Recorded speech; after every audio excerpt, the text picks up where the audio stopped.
नमस्कार दोस्तों, हमारे चैनल पर आपका फिर से स्वागत है जहां हम दुनिया की बेहतरीन किताबों के ज्ञान को गहराई से समझते हैं ताकि आपकी सोच और जीवन में बदलाव लाया जा सके। आज हम नेपोलियन हिल की एक बहुत ही गहरी लेकिन कम चर्चा की गई किताब how to own your own mind के बारे में जानेंगे। कल्पना कीजिए कि आपके पास अपने विचारों को इस तरह से निर्देशित करने की शक्ति है कि वे लगातार सफलता और संतुष्टि की ओर ले जाएं। दिलचस्प है ना? नेपोलियन हिल हमें यही सिखाने का वादा करते हैं। यह किताब सिर्फ सोचने से आगे जाती है। यह आपके सपनों को हासिल करने के लिए अपने विचारों को रणनीतिक रूप से व्यवस्थित और नियंत्रित करने के बारे में है। इस ऑडियो के अंत तक मेरे साथ बने रहें क्योंकि आप न केवल दार्शनिक आधारों को जानने जा रहे हैं, बल्कि हिल द्वारा व्यक्तिगत और व्यावसायिक उत्कृष्टता के लिए दी गई कार्य करने योग्य रणनीतियां भी जानेंगे। चाहे आप हिल की शिक्षाओं के लिए नए हों या अनुभवी अनुयायी हों, इस सारांश से मिलने वाली अंतर्दृष्टि आपके लक्ष्यों को प्राप्त करने के तरीके को गहराई से बदल सकती है। क्या आपका दिमाग किसी भी स्थिति को नियंत्रित कर सकता है और सकारात्मक सोच सकता है जैसे वाक्यांश आपको परेशान करते हैं? हालांकि इनमें तर्क है, लेकिन आप वास्तव में खुद को कितना सकारात्मक मानते हैं? कठिनाइयों को दूर करने के लिए आप अपने दिमाग का उपयोग कैसे कर सकते हैं? अगर आप खुद के प्रति ईमानदार हैं, तो आप पाएंगे कि कई बार आपका मन ही आपका सबसे बड़ा दुश्मन हो सकता है। आप अपनी इच्छाओं को पूरा करने की कोशिश करते हैं, लेकिन अक्सर आप असफल हो जाते हैं। कई लोग बेहतर मानसिकता के साथ जीने की इच्छा रखते हैं, फिर भी यह मायावी बना रहता है, जिससे डर और असफलता का चक्र चलता रहता है। लेकिन चिंता न करें, यह सारांश आपको मन परिवर्तन के लिए मार्गदर्शन करेगा। आप विचारशील कार्रवाई के महत्वपूर्ण महत्व को जानेंगे, अवसरों को जब्त करने के लिए अपने दिमाग को कैसे प्रशिक्षित करें, और सबसे महत्वपूर्ण, अपने सच्चे उद्देश्य और उसे प्राप्त करने के मार्ग का पता लगाएं। तो, क्या आप अपने दिमाग को नियंत्रित करने के लिए तैयार हैं? रचनात्मक दृष्टि। रचनात्मक दृष्टि ऐसी चीज है जिसके बारे में लोग अक्सर अपनी रोजमर्रा की बातचीत में बात नहीं करते हैं। कुछ लोग सोच सकते हैं कि यह शब्द कला और साहित्य के क्षेत्र में अधिक फिट बैठता है, लेकिन परोपकारी और उद्योगपति एंड्रू कार्नेगी के लिए रचनात्मक दृष्टि एक ऐसी चीज है जिसमें हर किसी को महारत हासिल करनी चाहिए। एंडी के अनुसार रचनात्मक दृष्टि का अर्थ है अवसरों को पहचानने और उन पर कार्रवाई करने की क्षमता। रचनात्मक दृष्टि का एक महत्वपूर्ण तत्व कल्पना है। एंड्रू आगे बताते हैं कि कल्पना दो रूपों में आती है, सिंथेटिक और रचनात्मक।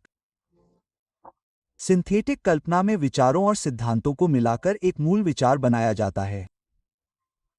हालांकि आज के समय में कुछ भी पूर्ण रूप से प्रामाणिक नहीं है। लगभग हर किसी के पास कोई ना कोई विचार है। तो कृत्रिम कल्पना का अर्थ है पुराने विचारों को फिर से व्यवस्थित करके कुछ नया बनाना। सिंथेटिक कल्पना का उपयोग करने वाले व्यक्ति का एक प्रमुख उदाहरण थॉमस एडिसन है। उन्होंने गर्मागर्म बिजली के लैंप का आविष्कार करने के लिए दो मौजूदा सिद्धांतों का उपयोग किया, जिसे आमतौर पर बल्ब के रूप में जाना जाता है। ये ऊर्जा और बिजली के लैंप के सिद्धांत थे जो एडिसन के समय में पहले से ही उपयोग में थे। हालांकि बिजली के लैंप लंबे समय तक नहीं चलते थे।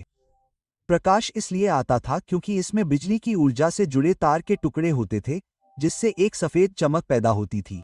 बिजली जल्दी से लैंप की धातु को जला देती थी, इसलिए एडिसन ने चारकोल का उपयोग करने का सोचा, जो बिजली की ऊर्जा से घंटों तक जल सकता था। दो पुराने विचारों से इस मूल विचार का उपयोग एडिसन ने कई वर्षों तक किया। एक और प्रकार की कल्पना रचनात्मक कल्पना है।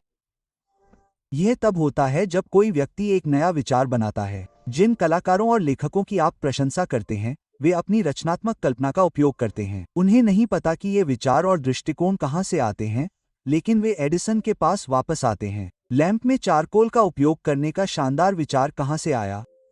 एडिसन ने कई इंटरव्यू में कहा था कि उन्हें बस एक आइडिया आया और उन्होंने उस पर काम किया। यही बात आपके पसंदीदा कलाकारों पर भी लागू होती है। कई बार उन्हें नहीं पता होता कि उनके गाने, धुन या प्लॉट कहां से आते हैं। क्रिएटिव इमेजिनेशन की यही खासियत होती है। क्रिएटिव विजन के लिए आपकी इमेजिनेशन की जरूरत होती है। दूसरे शब्दों में कहें तो आपको अपनी सिंथेटिक और क्रिएटिव इमेजिनेशन को डेवलप करना शुरू कर देना चाहिए। इमेजिनेशन डेवलप करते समय आपको कुछ बातों का ध्यान रखना होगा। पहला है डेफिनेस ऑफ पर्पस प्रिंसिपल, जिसका मतलब है अपने उद्देश्य को लेकर स्पष्ट होना। आर्थिक लाभ का ख्याल इमेजिनेशन को बढ़ावा दे सकता है। यह सुनने में भले ही छोटा लगे, लेकिन पैसे से जिंदगी आसान हो जाती है और अपनी अलग पहचान बनती है। दूसरा है मास्टरमाइंड प्रिंसिपल। यह तब होता है जब कोई ग्रुप किसी प्रोडक्ट को बेहतर बनाने या किसी अच्छे बिजनेस आइडिया के बारे में सोचने के लिए एक टेबल पर बैठता है। इमेजिनेशन का इस्तेमाल करने का यह एक अच्छा तरीका है क्योंकि सबके दिमाग में एक ही उद्देश्य होता है। तीसरा है going the extra mile principle. मान लीजिए एक महिला वही करती है जो उसे पसंद है, जैसे अन्ना को जानवरों को बचाना पसंद है। वह जानवरों से इतना प्यार करती है कि वह उनके साथ समय बिताने के और भी तरीके खोजना चाहती है। जानवरों के प्रति अन्ना का जुनून उसकी कृत्रिम और रचनात्मक कल्पना को प्रेरित करता है। चौथा है व्यवहारिक आस्था सिद्धांत। आप जिस पर भी विश्वास करते हैं, आपकी आस्था कल्पना का एक बड़ा स्रोत हो सकती है।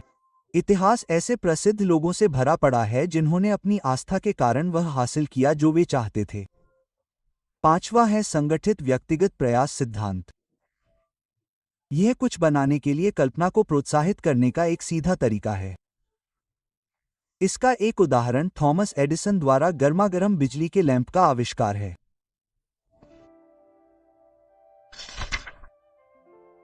संगठित विचार। क्या आपने कभी अपने विचारों के बारे में सोचा है? क्या आपने गौर किया है कि आप कैसे सोचते हैं? अधिकांश लोगों की तरह आपने शायद नहीं किया होगा। यदि आप अपनी इच्छित चीज प्राप्त करना चाहते हैं, तो ये जानना आवश्यक है कि आप कैसे सोचते हैं। इसलिए आपको अपने विचारों को व्यवस्थित करने की आवश्यकता है। यह दो तरीकों से किया जा सकता है, आगमनात्मक या निगमनात्मक तर्क के माध्यम से।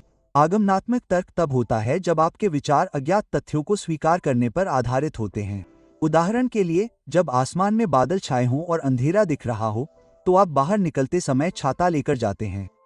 यह आगमनात्मक तर्क है। निगमनात्मक तर्क का अर्थ है कि आपके विचार ज्ञात तथ्यों पर आधारित हैं। उदाहरण के लिए, पीटर को कुंवारा कहा जाता है क्योंकि वह अविवाहित है। यह तर्क राय को बर्दाश्त नहीं करता। राय पर भरोसा नहीं किया जा सकता और यह खतरनाक हो सकती है। क्यों? क्योंकि राय पक्षपातपूर्ण होती हैं और अक्सर उनमें ज्ञान या जानकारी का अभाव होता है। इसलिए अपने विचारों को सही ढंग से व्यवस्थित करने के लिए आपको दूसरों की राय नहीं सुननी चाहिए। तथ्य और राय के बीच अंतर करना अक्सर मुश्किल होता है। इस पुस्तक के लेखक नेपोलियन लोगों को राय के बारे में कुछ बातें बताना चाहते हैं। राय पर तभी भरोसा किया जा सकता है जब वे तथ्यों पर आधारित हों। रेनी उन लोगों में से हैं जो हर चीज पर हमेशा अपनी राय रखते हैं। हर बातचीत में वह अपने विचारों को व्यक्त करना सुनिश्चित करती हैं, हमेशा ये सुनिश्चित करती हैं कि वे तथ्यों पर आधारित हों। राय को मुफ्त सलाह माना जाता है। कभी कभी कुछ स्थितियों या समस्याओं में हमें अपने दोस्तों और परिवार की बात सुननी चाहिए। जब डायना को जीवन का कोई बड़ा फैसला लेना होता है, तो वह हमेशा अपने साथी, अपने सबसे अच्छे दोस्त और अपने माता पिता की बात सुनती है। हालांकि वह उनकी सलाह पर आंख मूंदकर भरोसा करने के बजाय उसकी जांच पड़ताल करती है। हमें समय समय पर अपनी जानकारी के स्रोतों की दोबारा जांच करनी चाहिए। इससे आपका दिमाग सतर्क और तेज रहता है। ब्रैंडन को दुनिया की खबरों से अपडेट रहना पसंद है। वह हमेशा दैनिक समाचार पढ़ना सुनिश्चित करता है। विभिन्न मीडिया आउटलेट उसे वह जानकारी प्रदान करते हैं जिसकी उसे आवश्यकता होती है। हालांकि ब्रैंडन हर एक बात पर आंख मूंदकर यकीन नहीं करते। इसके बजाय वह पूरी रिसर्च करते हैं और यह सुनिश्चित करते हैं कि जो मीडिया आउटलेट या रिपोर्ट वह पढ़ रहे हैं, वह विश्वसनीय और जानी मानी हो। इसके अलावा ब्रैंडन जानते हैं कि एक ही मुद्दे पर अलग अलग न्यूज़ रिपोर्ट की अलग अलग राय हो सकती है। इसलिए वह केवल निष्पक्ष रिपोर्टर और पत्रकारों को ही पढ़ते हैं। जानकारी को लेकर चयनात्मक होने से ब्रैंडन को सही तरीके से सोचने में मदद मिलती है। हर चीज पर सवाल उठाते हैं, तब तक और जानकारी इकट्ठा करते रहते हैं जब तक आपको यकीन न हो जाए कि जो बात कही गई है वह सही है। व्यवस्थित सोच के लिए समय लगता है और सबसे जरूरी है नियंत्रित आदतें। जब तक आप इसे नियंत्रित आदत नहीं बना लेते, तब तक आप व्यवस्थित तरीके से नहीं सोच सकते। अपने दिमाग को एक कैमरे की तरह समझिए जिसमें बहुत सारी जानकारियां स्टोर होती हैं। अगर आपको नहीं पता कि किस पर फोकस करना है, तो आपका दिमाग हर चीज को कैप्चर करता रहेगा। दूसरे शब्दों में कहें तो आपका दिमाग दुनिया भर की बेकार की जानकारियां, बेकार का प्रोपागेंडा, गॉसिप और छोटी छोटी बातों को उसमें जोड़ता रहेगा। नियंत्रित आदत से आपका कैमरा फोकस रहेगा। वह हजारों पेड़ों के बीच से किसी एक खास चिड़िया को भी जूम कर पाएगा। यानी आप सिर्फ जरूरी और काम की जानकारियों को ही अपने दिमाग में स्टोर कर पाएंगे। नियंत्रित आदतों की बात करें तो आप कहां से शुरुआत करेंगे? आप इसे उद्देश्य की निश्चितता के साथ करते हैं। उदाहरण के लिए, मान लीजिए आप स्वस्थ और फिट रहना चाहते हैं। आप शिकायत करते हैं कि आपका वजन बहुत बढ़ गया है। फिर आप अपने स्वास्थ्य के प्रति अधिक जागरूक होने का निर्णय लेते हैं। हालांकि फिट और स्वस्थ रहने की आपकी इच्छा केवल एक इच्छा ही है। आप अभी भी अस्वास्थ्यकर भोजन खा रहे हैं। आप स्वस्थ जीवन शैली का पालन नहीं कर रहे हैं। आपने अपने वातावरण में कोई बदलाव नहीं किया है। नियंत्रित आदतों के लिए इच्छाशक्ति की आवश्यकता होती है। आपको अपने लक्ष्यों तक पहुंचने के लिए जागरूक होने और प्रयास करने की आवश्यकता है। मान लीजिए आप अपनी व्यवस्थित सोच में सुधार करना चाहते हैं, लेकिन यह केवल दोहराव से ही हो सकता है। आप अब हर बात पर आसानी से विश्वास नहीं करते हैं। आप उन चीजों के बारे में शोध करते हैं जिनके बारे में आप अधिक जानना चाहते हैं। ऊपर दिया गया उदाहरण शारीरिक दोहराव का अधिक है। हालांकि यह प्रभावी है, आपको मानसिक दोहराव भी करना चाहिए। एक अच्छा उदाहरण पुष्टिकरण होगा। एमिल कोवे एक मनोवैज्ञानिक और फार्मासिस्ट हैं जो विचार आदतों या पुष्टिकरण की शक्ति में दृढ़ विश्वास रखते हैं। उनके अनुयायी उनके मंत्र को स्वास्थ्य और सफलता का सूत्र कहते हैं। मंत्र था, दिन ब दिन मैं हर तरह से बेहतर और बेहतर होता जा रहा हूं। यह वाक्य हर दिन दोहराना मूर्खतापूर्ण लग सकता है, लेकिन जो कोई भी जानता है कि इंसान के विचारों में कितनी ताकत होती है, वह इस मंत्र को कभी कम नहीं आंकेगा। पेनेलोपी ने आखिरकार अपनी बेकरी खोलने का साहस किया। बेकिंग हमेशा से उसका जुनून रहा है।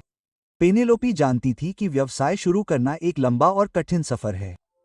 उसे पैसे और अन्य संसाधन जुटाने की जरूरत थी। इसलिए पेनेलोपी ने उन कार्यों की एक सूची बनाई जिन्हें उसे पूरा करना था। उसने यह भी सुनिश्चित किया कि वह प्रतिदिन केवल एक ही कार्य पर काम करेगी। पेनेलोपी ने यहां उद्देश्य की दृढ़ता दिखाई। उसने अपना समय और प्रयास अपने सपने को प्राप्त करने के लिए समर्पित कर दिया, क्योंकि वह हमेशा अपनी सूची पर काम करती रहेगी। उसने यहां शारीरिक दोहराव भी दिखाया। इसके अलावा पेनेलोपी अपने दैनिक प्रतिज्ञानों का अभ्यास करती रही। वह खुद से कहती रही कि वह सक्षम है और जल्द ही अपनी बेकरी खोलेगी। उसने खुद को यह भी याद दिलाया कि अच्छी चीजों में समय लगता है, इसलिए उसे धैर्य रखना चाहिए। पेनेलोपी के प्रतिज्ञानों ने उसे पूरे सफर में प्रेरित किया। जब भी वह हतोत्साहित या निराश महसूस करती, तो प्रतिज्ञानों की उसकी आदत उसे ऊर्जा देती। साथ ही आकर्षण के नियम को कम मत समझो। आप दुनिया को जो भी ऊर्जा देंगे, दुनिया आपको वापस लौटाएगी। अगर आप हमेशा सकारात्मक पक्ष को देखेंगे, तो आपके साथ सकारात्मक चीजें होने लगेंगी। और यही बात नकारात्मक के लिए भी लागू होती है। नियंत्रित ध्यान। नियंत्रित आदतें जितनी ही महत्वपूर्ण हैं, नियंत्रित ध्यान भी उतना ही महत्वपूर्ण है। नेपोलियन ने जोर देकर कहा कि सफल होने के लिए नियंत्रित ध्यान एक आवश्यक सिद्धांत है। नियंत्रित ध्यान बहुत शक्तिशाली होता है। नेपोलियन ने इसे अक्सर मानसिक डायनामाइट कहा है। नियंत्रित ध्यान के जरिए आप अपने बारे में अपने सभी संदेहों को खत्म कर सकते हैं। लेकिन हम नियंत्रित ध्यान कैसे हासिल कर सकते हैं? इसके लिए आपको 5 कारकों की जरूरत है। उद्देश्य की निश्चितता, आत्मा अनुशासन, नियंत्रित ध्यान, स्वसुझाव और इच्छाशक्ति की शक्ति। आइए इन कारकों को परिभाषित करने के लिए एक ऐसे व्यक्ति का उदाहरण लेते हैं जिसे पैसे की जरूरत है। हेरोल्ड को महीने के अंत में अपना किराया चुकाने के लिए पैसे की सख्त जरूरत है। बेशक ज्यादातर लोगों की तरह हेरोल्ड भी बिना कुछ किए बस पैसों को लेकर तनाव में रह सकता है। हालांकि हेरोल्ड इन 5 कारकों का उपयोग करके कुछ पैसे भी कमा सकता है। उद्देश्य की निश्चितता दिखाते हुए हेरोल्ड ने फैसला किया कि वह अपना किराया चुकाने के लिए पैसे इकट्ठा करेगा। यह इरादा उसे सचेत रखता है कि उसे अपना समय और ऊर्जा कहां खर्च करनी चाहिए, न कि घंटों फोन पर स्क्रॉल करते रहना। इसके बाद अपनी भावनाओं को नियंत्रित करके आत्मा अनुशासन लाना है।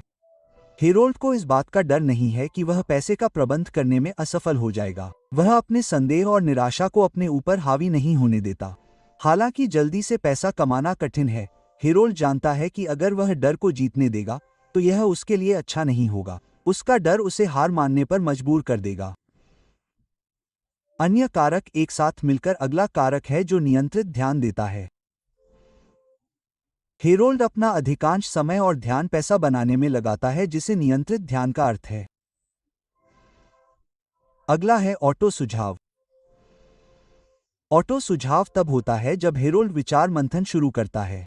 वह पैसे कमाने के तरीके खोजने लगता है। चूंकि वह चीजों को ठीक करने में अच्छा था, इसलिए हेरोल्ड अपने आस पड़ोस में पूछ सकता था कि क्या किसी को कुछ ठीक करने की जरूरत है, या शायद वह उनके बच्चों को गणित पढ़ा सकता था क्योंकि वह इसमें अच्छा था।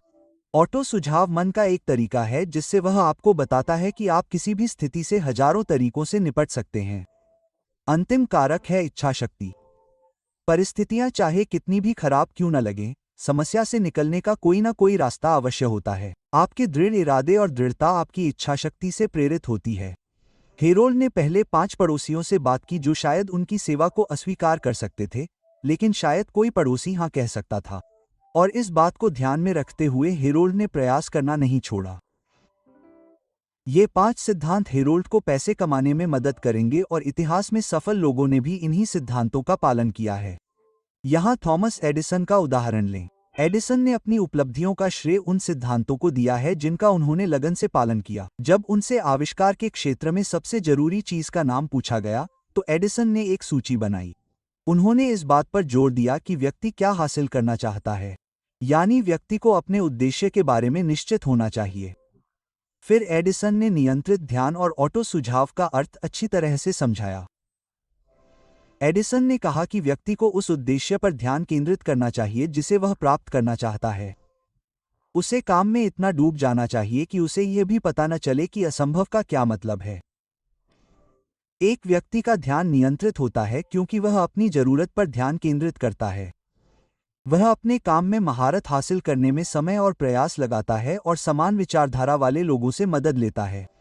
वे कभी भी उन चीजों पर अपना समय बर्बाद नहीं करते जो उन्हें सफल होने में मदद नहीं करती हैं, न ही उनकी असफलताएं, बाधाएं या आत्मसंदेह उन्हें रोकते हैं। यह इच्छाशक्ति के सिद्धांत के समान है। ऑटो सुझाव भी इस तरह से प्रकट होता है कि यदि कोई व्यक्ति विश्वास करता है तो वह अपने उद्देश्य को प्राप्त कर लेगा। एडिसन ने अधिकांश लोगों में एक आम समस्या की ओर भी इशारा किया। अधिकांश लोग शुरू करने से पहले ही हार मान लेते हैं।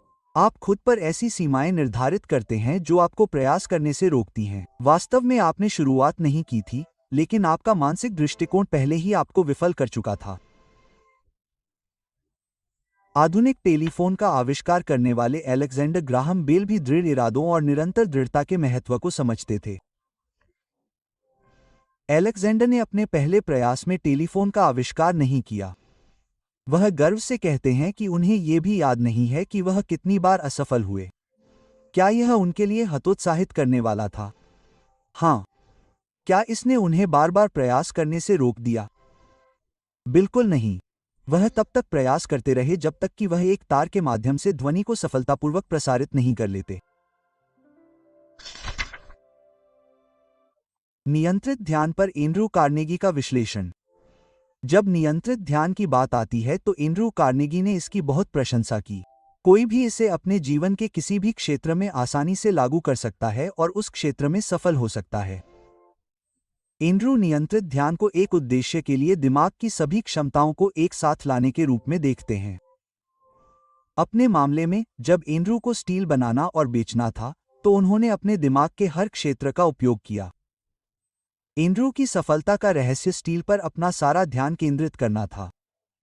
दूसरे शब्दों में, विशेषज्ञता हासिल करके आप जो चाहते हैं उसे हासिल करने की संभावना बढ़ा सकते हैं।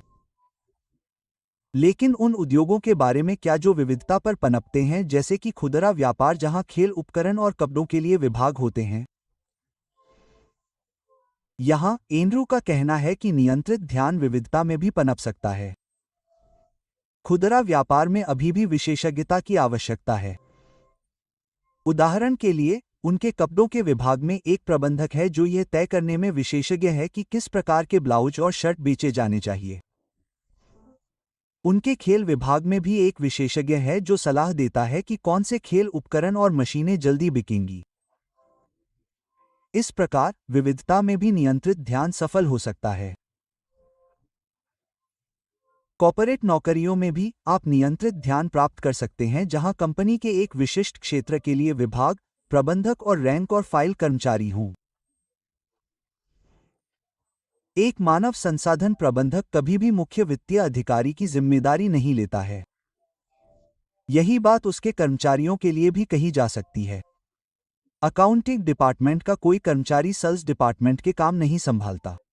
अगर आप यह तय नहीं कर पा रहे हैं कि आपको किस फील्ड में स्पेशलाइजेशन करना चाहिए, तो परेशान होने की कोई बात नहीं है।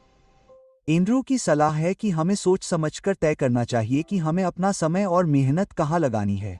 अगर आपको पता है कि आपके जीवन का मुख्य उद्देश्य क्या है, तो यह भी आपके लिए मददगार होगा। यह आपको सही दिशा में ले जा सकता है। उदाहरण के लिए, क्लेयर अभी कॉलेज की छात्रा है। वह अभी भी तय नहीं कर पा रही है कि उसे किस फील्ड में स्पेशलाइजेशन करना चाहिए। हालांकि वह कम्युनिकेशन की पढ़ाई कर रही है, लेकिन वह अपने मेजर से जुड़ा कोई करियर नहीं चुनना चाहती। क्लेयर अपनी पढ़ाई पूरी कर रही है। उसने कुछ और करियर ऑप्शन भी तलाशे हैं। पढ़ाई पूरी करने तक क्लेयर समझ चुकी थी कि उसे क्या बनना है। आखिरकार उसने तय किया कि यह उसके मेजर से जुड़ा नहीं होगा। फिर उसने मेडिसिन को चुनने का फैसला किया। क्लेयर को एहसास हुआ कि वह जरूरतमंद लोगों की मदद करना चाहती है। उसने पाया कि वह डॉक्टर बनकर सबसे ज्यादा मदद कर सकती है। बेशक, उसकी कॉलेज की डिग्री बेकार नहीं गई। इससे वह और भी बेहतर डॉक्टर बन पाई क्योंकि वह अपने मरीजों से और भी साफ साफ बात कर सकती थी। एंड्रू को नहीं लगता कि स्पेशलाइजेशन न होना बेकार है। इस समय का इस्तेमाल सॉफ्ट स्किल्स को बेहतर बनाने में किया जा सकता है, जैसे कि प्रभावी ढंग से संवाद करना, टीम में काम करना और आत्मा अनुशासित होना। जरूरत पड़ने पर स्पेशलाइजेशन बदलना भी गलत नहीं है। हाँ, आपने कई साल एक खास क्षेत्र में अच्छा काम करते हुए और उस पर ध्यान केंद्रित करते हुए बिताए हैं, लेकिन आपकी लगन और इच्छाएं बदल सकती हैं। हाँ, नए करियर की शुरुआत करने पर आपको लग सकता है कि आपने अब तक अपना समय बर्बाद किया है, लेकिन इससे भी बड़ी बर्बादी तब होगी जब आप वह नहीं करेंगे जो आप हमेशा से करना चाहते थे।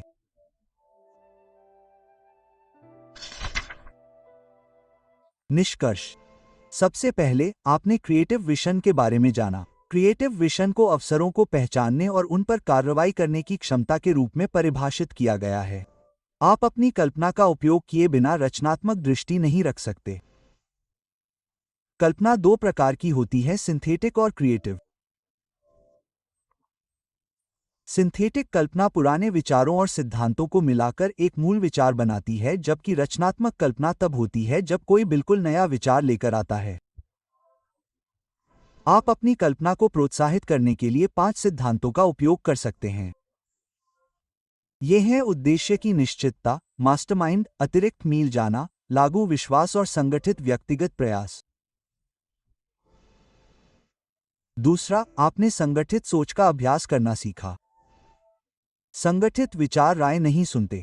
अगर एक संगठित दिमाग किसी राय को सुनता है, तो वह उसका पूरा विश्लेषण करता है। आप नियंत्रित आदतों से ही संगठित विचार प्राप्त कर सकते हैं। नियंत्रित आदतों का मतलब है कि आपको जो चाहिए उसे पाने के लिए सचेत रूप से प्रयास करना। यह शारीरिक और मानसिक दोहराव के माध्यम से किया जाता है। तीसरा, आपने नियंत्रित ध्यान को समझा। नियंत्रित ध्यान संगठित विचार जितना ही महत्वपूर्ण है। नियंत्रित ध्यान के 5 कारक हैं। उद्देश्य की निश्चितता, आत्मा अनुशासन, नियंत्रित ध्यान, स्व सुझाव और इच्छा शक्ति। चौथा, आपने सीखा कि नियंत्रित ध्यान जीवन के हर क्षेत्र पर लागू होता है, खासकर करियर में। विशेषज्ञता आपकी सफलता की संभावनाओं को बढ़ा सकती है। यह आपको अपना सारा समय, ध्यान और ऊर्जा एक क्षेत्र या उद्योग में केंद्रित करने में मदद करता है। किसी विशिष्ट क्षेत्र या उद्योग के बारे में आप जितना अधिक जानते हैं, आपके सफल होने की संभावना उतनी ही अधिक होती है। आप जो चाहते हैं उसे हासिल करने से आपको कोई नहीं रोक सकता। अपने मन में डर और शंकाओं को नजरअंदाज करें और अपने सपनों को हासिल करने की योजना बनाएं। इस धरती पर आपके अस्तित्व का वास्तविक उद्देश्य क्या है? एक बार जब आप जान जाते हैं, तो आपका मन, शरीर और आत्मा उसे प्राप्त करने के लिए पूरी तरह से प्रतिबद्ध हो जाएंगे। खुद पर भरोसा रखें। आप इसे जरूर कर सकते हैं। और दोस्तों, नेपोलियन हिल की किताब how to own your own mind के साथ हमारी यात्रा यहीं समाप्त होती है।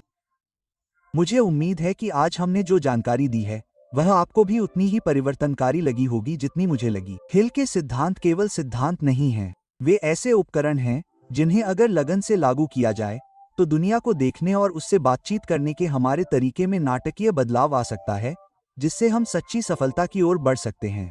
अगर इस सारांश ने आपकी रुचि जगाई है, तो मैं आपको किताब की एक प्रति खरीदने की सलाह देता हूँ। इसमें बहुत गहराई है जो आपको इन सिद्धांतों को अपने जीवन में निखारने और लागू करने में मदद कर सकती है। अगर आपको आज की सामग्री पसंद आई है, तो इस वीडियो को लाइक करना न भूलें और इसे ऐसे लोगों के साथ शेयर करें जिन्हें इन शक्तिशाली विचारों से फायदा हो सकता है। आपका समर्थन मुझे दुनिया की सबसे प्रभावशाली किताबों के पन्नों में छिपे ज्ञान को उजागर करने के लिए प्रेरित करता है। अंत में, अगर आपने अभी तक सब्सक्राइब नहीं किया है, तो कृपया हमारे नवीनतम अपलोड के साथ अपडेट रहने के लिए सब्सक्राइब करें और बेल आइकन दबाएं। यहाँ ऑडियो बुक 101 में हम आपको वह ज्ञान देने के मिशन पर हैं जो न केवल जानकारी देता है, बल्कि बदलता भी है। मैं इस किताब पर आपके विचार जानना चाहूंगा और आप सीखी हुई बातों को कैसे लागू करना चाहते हैं। नीचे कमेंट करें और बातचीत जारी रखें। सुनने के लिए धन्यवाद और याद रखें, अपने विचारों को बदलने की शक्ति आपके जीवन को बदलने की शक्ति है।